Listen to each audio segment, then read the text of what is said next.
When my dad died, we were all in shock. It was very sudden, and there was no planning. And so we had to guess at what he wanted, and decisions were made based on emotion. I think that sometimes it's just something that the average person doesn't think about. My mother and I had never had the conversation as far as what her wishes were, as far as if she had made arrangements for payment in advance. The answer was no, she hadn't. And so on one of the worst days of my life, I was out getting a loan to pay for her funeral.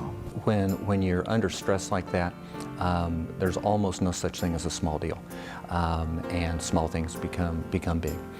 And it just was more practical and more loving to be able to let me know just exactly what she wanted done. What made her happy was that she knew that we wouldn't have to worry about it. It was a burden that she took away from us.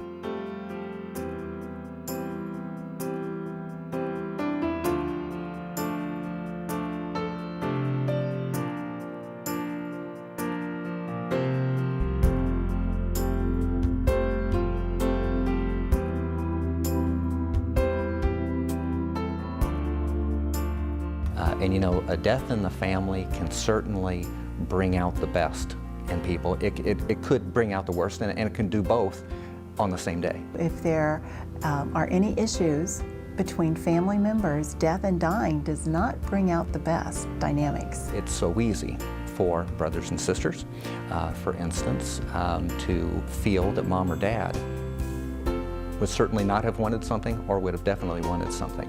I know when my own mother passed, you know, my sister was, I think we should do this. And, you know, I was like, I think we need to do that. And the boys were, well, don't you think we should do the other thing? Pre-planning can avoid those types of conflicts, especially if mom and dad have made the decisions. If that burden can be lifted, then, you know, the loved ones can be about celebrating life. I had time to grieve loss of my husband and just, you know, sit back, like I said, around the kitchen table and enjoy the family and friends and the stories you always talk about.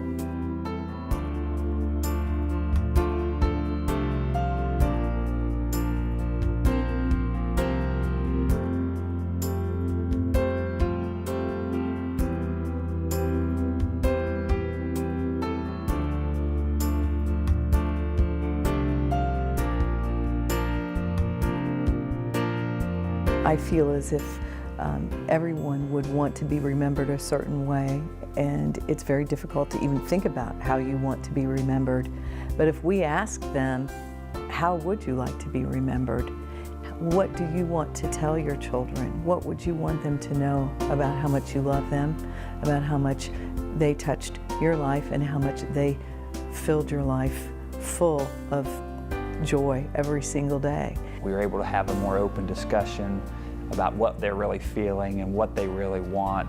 They had a couple children, and you know, we could start talking more about what we could do to help them in the ceremonies, you know, to make them be included in it.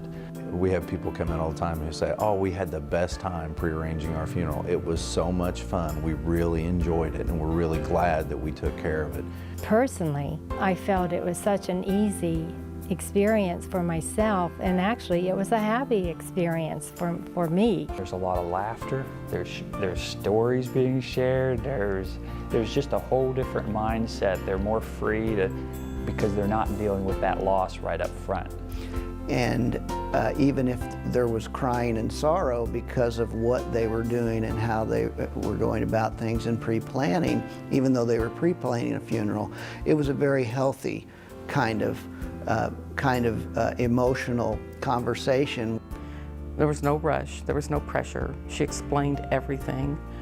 We talked more about my mom and her life than we did about her death.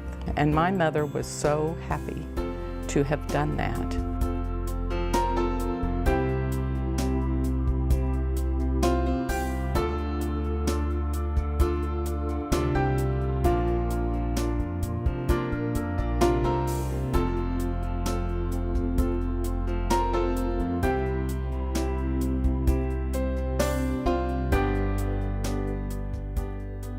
I think the biggest benefit is that the customer who comes in to prearrange their funeral gets to decide and select what they want for a funeral. It was very important for her to choose, because when she had to make the choice for my father, she always wondered if that's what he would have wanted.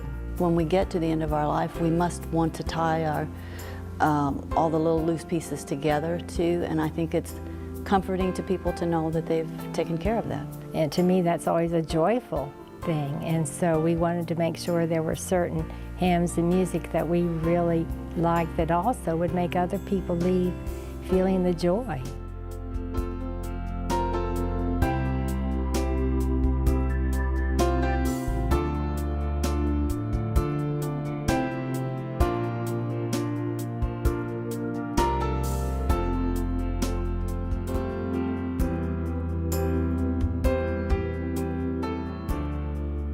Survivors may not really truly recognize the importance of that gift that's being given to them, possibly until years in the future.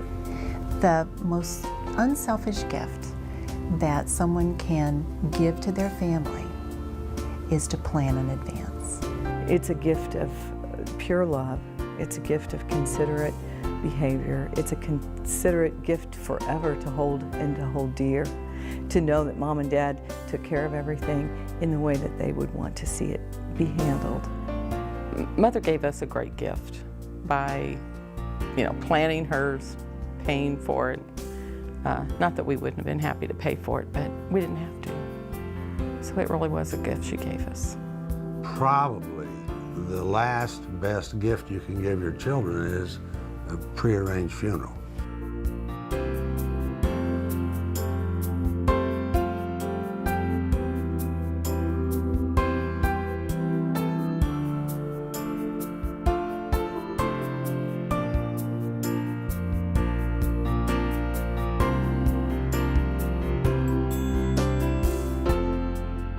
We take care of marriages, we plan for a childbirth, graduation, and we often say, why not plan for the inevitable? It's like planning your retirement. Everyone should start early in life, saving and planning for their retirement. And this is just one more piece. You're planning what you're going to do, where you're going to go, what activities you're looking forward to, but you also need to plan for there's going to be an end.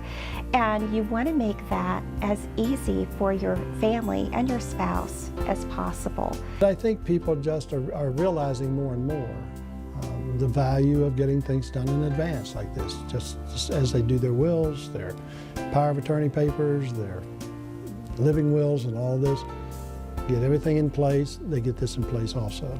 I think people prearrange or should prearrange because it makes financial sense, it makes emotional sense for your family, and it's just a good thing to do.